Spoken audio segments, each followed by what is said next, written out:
Time for our Los Angeles Chargers team preview. We're looking at the lines over at Betfred Sportsbook. The Chargers are plus 2,500 to win it all. That has them in that range right there with the Vikings and with the Bucks around plus 2,500. The Chargers come into the playoffs at 10-7 straight up, 11-5-1 against the spread.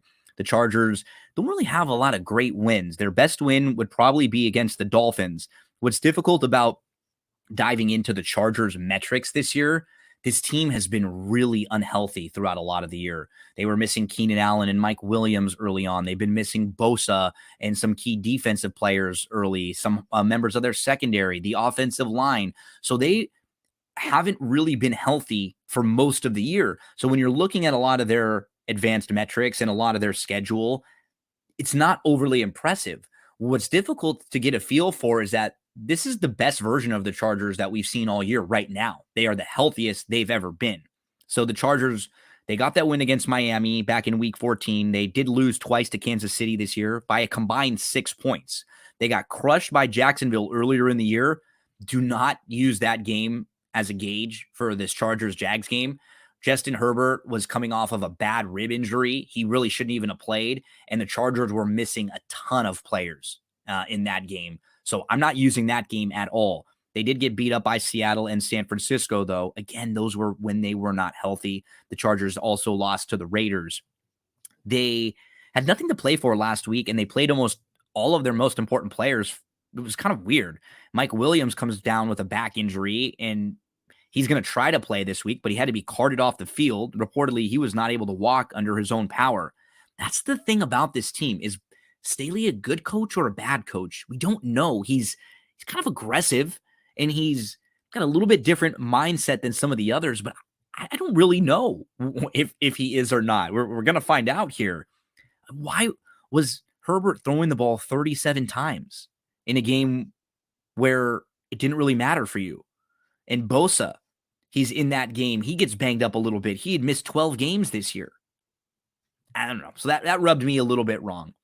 But with Williams and with Keenan Allen, and even just one of the two of them, they're such a better team, and it gives Herbert so many more options. They have Bosa, Williams. All of a sudden, they're pretty balanced. Their defense is a lot better than some of the metrics would suggest, and they have weapons on offense.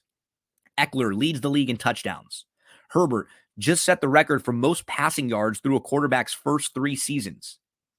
They'll be heading into the playoffs for the first time since 2018, and they only had 260 plays this year where Herbert, Allen, and Williams were all on the field. 23% of their plays where they had their quarterback and their top 2 wide receivers. Last week, they allowed Wilson and the Broncos to have one of their best offensive outputs of the season. Wilson had his 3rd best passing day of the year with 283 yards. But they are getting a little healthier. That offensive line played well last week. They only allowed 3 pressures on 45 pass blocking snaps. That was a season low 6.7% of pressure rate allowed. They were 6-6 this year because of the major injuries. But since week 13, their defense ranks 2nd in DVOA, week 13 through week 17.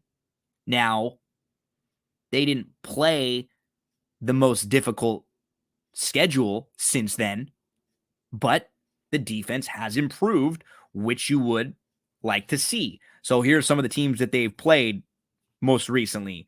Backup quarterback Miami, Tennessee, the Colts, and the Rams, right? We're not talking about a murderer's row, but the defense has stepped up and played better like you would want them to do against inferior competition. One thing about this team, they don't really throw the ball down the field that much. It's some scheme, and it's something to do with, the personnel that they had. Just 6.3 air yards per pass attempt. That's the lowest figure in the league. And they're not very good on kick returns. Their starting field position was just about the 24-yard line. That's the 2nd worst in the league.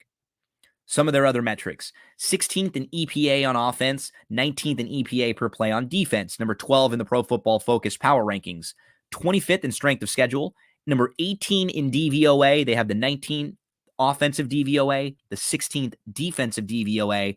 One of their big weaknesses is against the run. They struggled. 29th defensive DVOA defending the run. They are 6th DVOA in special teams.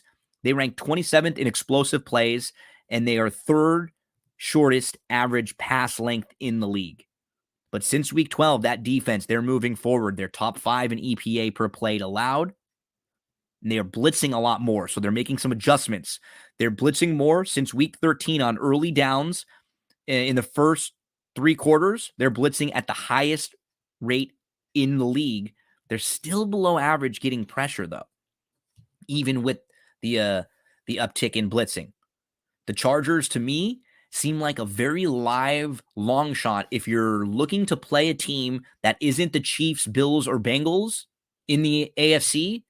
Well, this would be the live long shot because they are a better team than what their record would suggest and what a lot of their year would suggest. I trust Justin Herbert. They have a guy like Keenan Allen who can go out and make plays when they have to. And some of the metrics against Jacksonville, who they're going to be playing, they set up very well. Jacksonville's allowed the second most receptions and yards to running backs. That should be a very, very nice sign for Austin Eckler. And Jacksonville isn't good defending the slot. 29th against slot targets, allowing 0.42 EPA per attempt. Guys like St. Brown and Lamb had really big games against Jacksonville. It could be a really big game for Keenan Allen. I like the Chargers in the opener against Jacksonville, and I think the Chargers are a very live long shot if you're looking to play a future wager on a team to win the Super Bowl, as we're looking right here at Betfred Sportsbook. They're plus 2,500 to win it all. Make sure to give us a subscribe at Better Than Vegas at BTV Bets. We'll have game previews for all of the football games coming up on Saturday and Sunday and on Monday.